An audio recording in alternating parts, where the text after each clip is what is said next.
The Brandon Peters Show may contain explicit language and detailed plot points. For more information on the show, stay tuned to the end of the episode.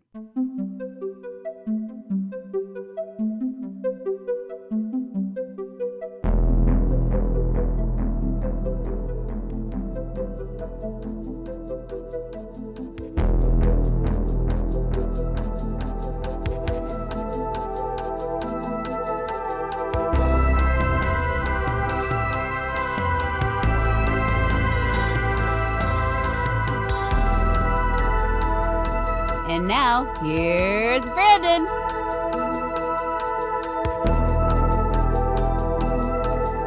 All right, and we are back to close the week with a song. Joining me again is the dark goddess of the underworld and also an incredibly talented writer, Sharareh Drury. What up? All right, today I am super excited to be talking about Ingrid Michaelson. The Way I Am is the lone single from her second album, Girls and Boys, released in 2006. Breakthrough album for her. The Way I Am and two other songs were featured on Grey's Anatomy that year. And the song was also, The Way I Am was also used for an ad campaign for Old Navy. And Michaelson also made her network television debut playing the song on Last Call with Carson Daly. It was probably a more popular thing back in 2006. And the single itself was platinum, selling over 1.6 million copies in the United States. So, Sharareh, are you familiar with Ingrid Michaelson?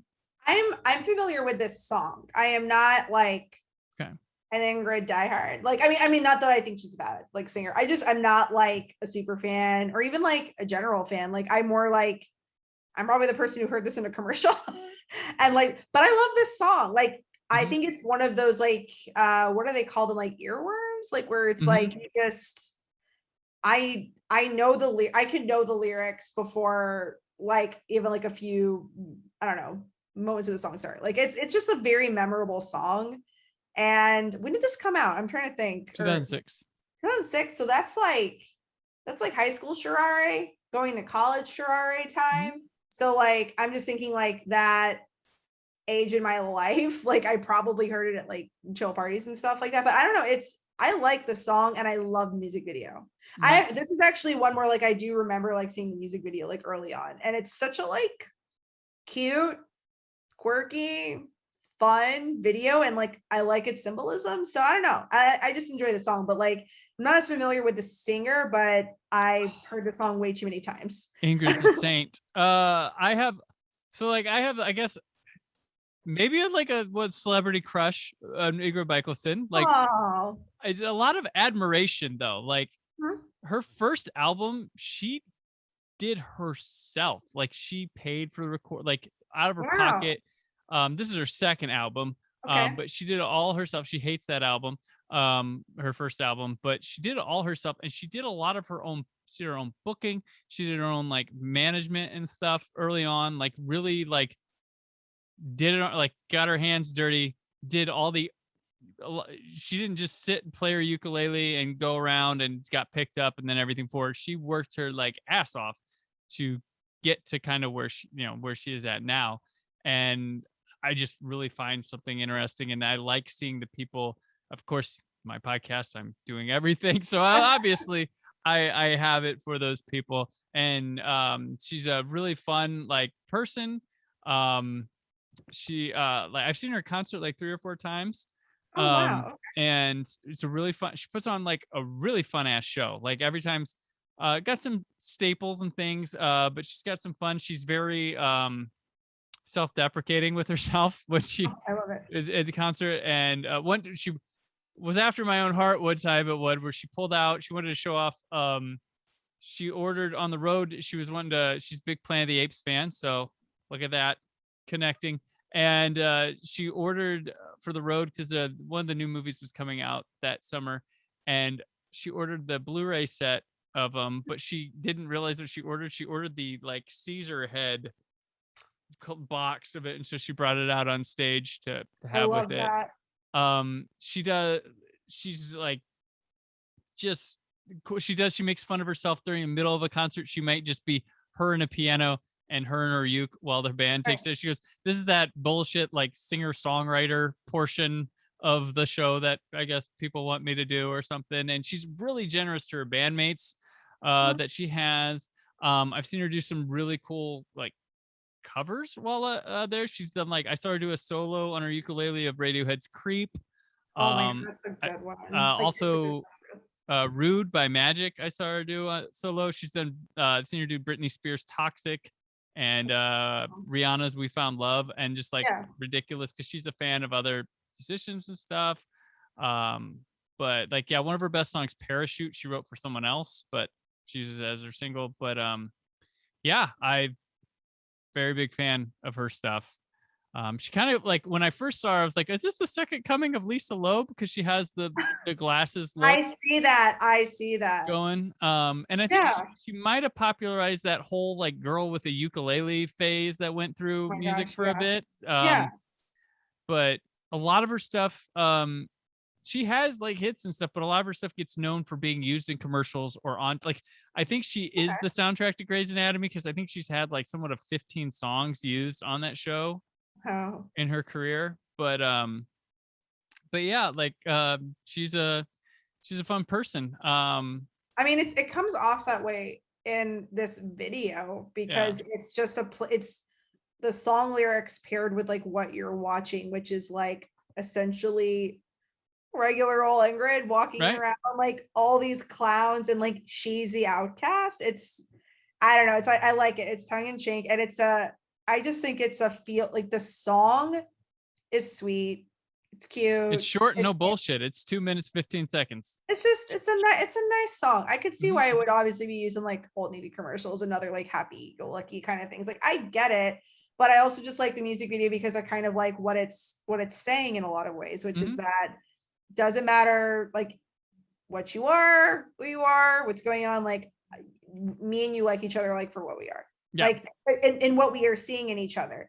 And isn't it the one thing I do remember is like, isn't like the guy that like she's with in the video, like she married him she was married to him for a bit. It's her ex-husband. Yeah. Right. Yeah. I remember that. He wasn't her husband yet. Right. He became her husband. Right. And then they divorced. Like they were only married for like 4 or 5 years. 4 or 5 years. She's with some actor now. But he actually opened for one of the shows I went to and saw her. He was the opening act. Because it's Greg Laswell. Yeah. So like I just remember like that was like a thing like that. He's the clown. Yeah. He looks giant. He looks giant in this video, but he's like a little guy. Like I saw him in concert. Like, yeah, he does look really big in this video. That's a good point. Maybe he was on platform clown shoes. That's true. And maybe a big oversized clown jacket, maybe like the whole bit, but it's cute. It's cute, like their whole thing that they're having together, and her, which is what I do love those kinds of things. It makes me think of like that Twilight Zone episode where I was thinking that too. Yeah. Like you're the most beautiful person to us and like our kind of view of things. But I like when anything, a show, a film, song, anything like kind of plays on that. So that's what I thought when I saw all of the clowns. And then there's a moment where she's like in the bathroom, I think, and she's looking at herself and like being laughed at. Like it just made me think of like the scenes in that Twilight Zone. She freak on the and then like, puts the nose. And then you have I like there's a point where her and Greg are in the hall. He's the clown, of course, and they do like a thumb war, and there's a lot of touching of the hair, and she's touching his jacket, and it's showcasing like the differences aren't a big deal. Like we just need to like recognize, understand, and we're fine. Like it's subtly there. A message. That's why I really like it, and that's I think why I've always liked this song, because it's a simple phrase, it's a simple message, but it's like really heartwarming, and it's really, and it, honestly it probably would like, it would make sense why it would also be like in shows like a Grey's Anatomy thing. Like it can be taken a lot of different ways. Like that kind of understanding of maybe other people think like we shouldn't be together, other people think maybe other people think they shouldn't be together, maybe other people think they don't belong together. I don't know, but like it's a nice song. It's like probably a perfect like wedding song. Like I can just see like why it works in all different ways because of that. Yeah, there's also these nice little like zooms on clowns looking at her, which is I love classic cinematic paranoia, like that maybe she's the only one thinking it, where right. you know. Also, clowns in general. Well, I don't know. I shouldn't say this in general because it's just me. I am like terrified of clowns, and this is a lot like, of people are like, I don't know. Like, they freak me out. Like when and that's the oddest thing is like when I saw this video, and even like we're watching it for this, it's like not as scary. But I mean, it's not like they're like scary clowns to be honest. But I've never been a big fan of clowns. But I thought that's like an interesting choice. Mm-hmm. And there's probably like some symbolism in that too, like specifically like what he chose to be considered like a freak against, like it's clowns. So I don't know, I thought that was interesting too. We got like a really, I was, when I saw who directed this, I was like, oh, okay. It's Autumn to Wild, and she did she did Beck music videos a lot, so she gets to be very avant-garde frequently. She's done Florence the Machine videos, mostly known being a musician photographer. Her father was Jerry DeWild, a famous one, and she's done album covers for like the White Stripes and Fiona Apple, Beck, Wilco.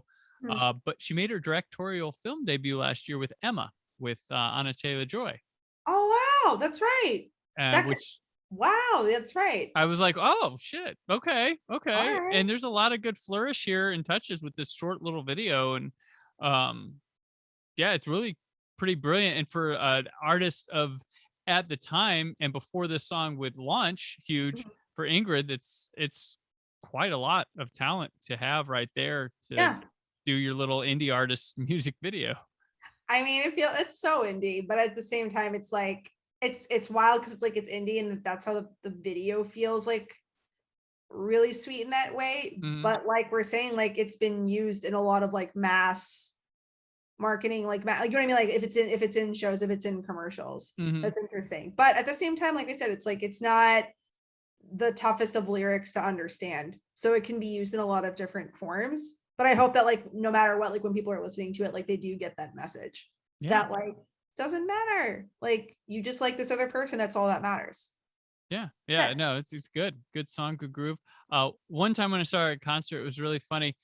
She started playing it and the bass line started going on, and she goes, now many of you who were dragged here by someone else tonight are thinking, oh, that's who this is, because that's like that would be the song that you would know her for. So and I love that. That's how funny. She's got comedic chops. I love it. But yeah, she's great artist. Check out her, like most of her albums pretty quite great. Her three she has, so she has this one, and then there's one after that's kind of a mixture of some live and studio tracks called Be Okay, and then Everybody, which is really, really good. Be Okay, I'm familiar with. Okay, yeah, that tracks, that Everybody's got the song Maybe on there that's really good, and some other ones, and Lights Out's cool. She's kind of delivered herself into a bit more poppy stuff, more heavily studio than instrumental based things, but still great. Enjoy her quite a bit, and I usually go and see her whenever she comes to town, so.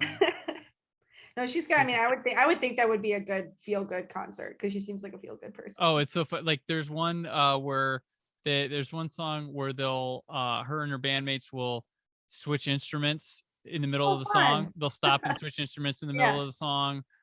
They've got a really good crowd. So she's got a song called You and I, and it's a really good crowd involvement song, and all the band members sing verses in it.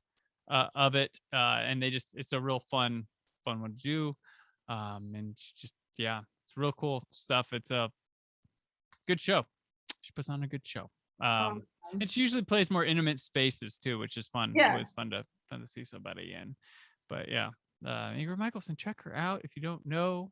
You don't know, now you know. If you don't know, now you probably know some of the songs. You just have to listen to them, put a name to it. But she's a great gal. So that'll wrap us up for this week. And it wraps Sharareh on 3 weeks in a row on the show. I'm gonna cry next time I start to record. Sorry to the next guest. I won't be here. I'm sorry. I won't be here. I'm gonna be like, oh You could have them put on a wig. But no, I'm kidding. But figure it out. But thank you so much for being a part of my craziness for not 3 straight weeks in real time. Right.